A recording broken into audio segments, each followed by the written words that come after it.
Find the derivative of cos x from first principle.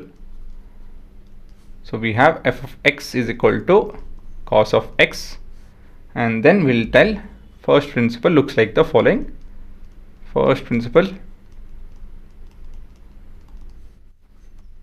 it is limit f of x plus h minus f of x, this entire thing divided by h, as h tends towards 0.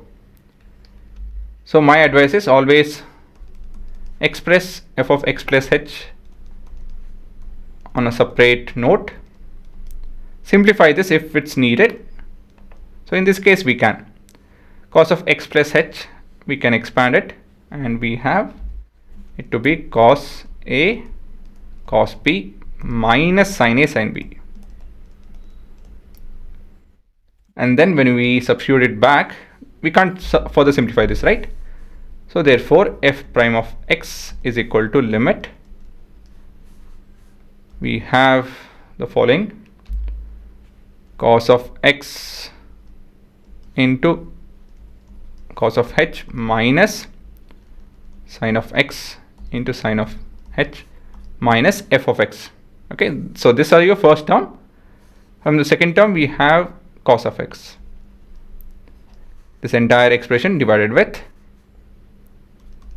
h, as h tends towards 0. Okay, and then let's move on to first and the last term. We have cos of x, that is common, so limit h tending towards 0, cos of x, that's common, we have cos h minus 1. Then we have, what else? We have the last term divided by h minus limit h tending towards 0, the last term being sin of x into sin of h by h. Okay, so what did I do over here?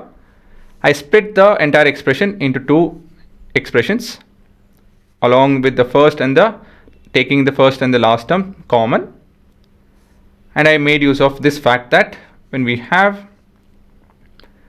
functions which are getting subtracted, if I have to apply the limit, I can apply the limit individually and then subtract, right? And now cos of x is a constant, so I can take it out. So this step, it's need not be written, but yeah, I'll just write it in over here. So cos of x can be taken out, and we'll apply the limit to cos of h minus 1 divided by h, and over here sin of x can be taken out, so I don't have space.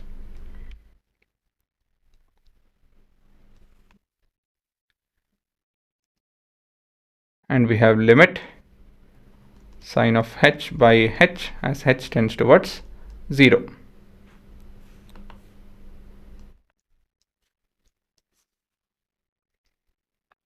And finally this will result in what? That will result in 0.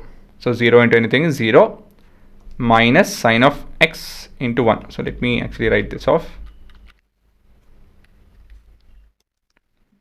Cos of x into 0 minus sin of x into 1. So finally f prime of x is equal to minus sin x. Okay guys, I guess we'll keep this in the main flow itself. You guys do write this in exam. Let's have this, yeah. So that would be your answer. So let me check this out with our code. This would be tan, just a second, it's not over here. So I have it now. So let me change this to cos. So that is your main function, and we're looking at the derivative of cos. Okay, so we have now the 0. So cos of 0 is 1, cos of 90 is 0, cos of 180 is minus 1, and cos of 270 is 0. So you can see the derivative over here is 0 because it's parallel to x-axis.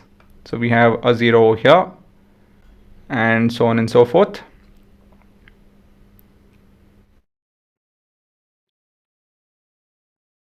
and that would be your end of the graph. Okay, I can't take a snap of this entire thing. Let me reduce this. Yeah. So we have the main function at the top and its derivative. We have seen this before. We're making use of that. Let me do it over here. So let's analyze this. So that's our 0, that's our 90, 180, 270. Now, so we have 0 and let's divide, not divide, sorry, erase that. That's your x-axis, sorry, y-axis.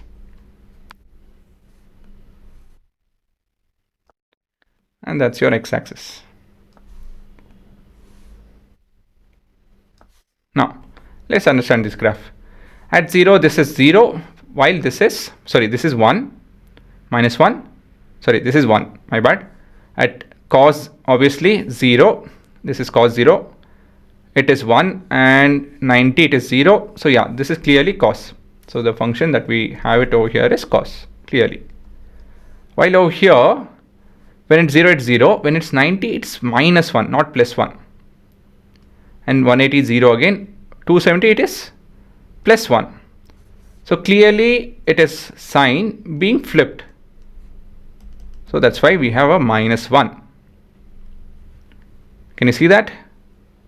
It's kind of moved actually, or flipped, whatever you guys want to think of it as. There is a mirror over here and the reflection is seen. So you can think of any ways. So you can clearly see that this is nothing but sign being flipped. Okay, so that's how you can verify with the help of the graph too.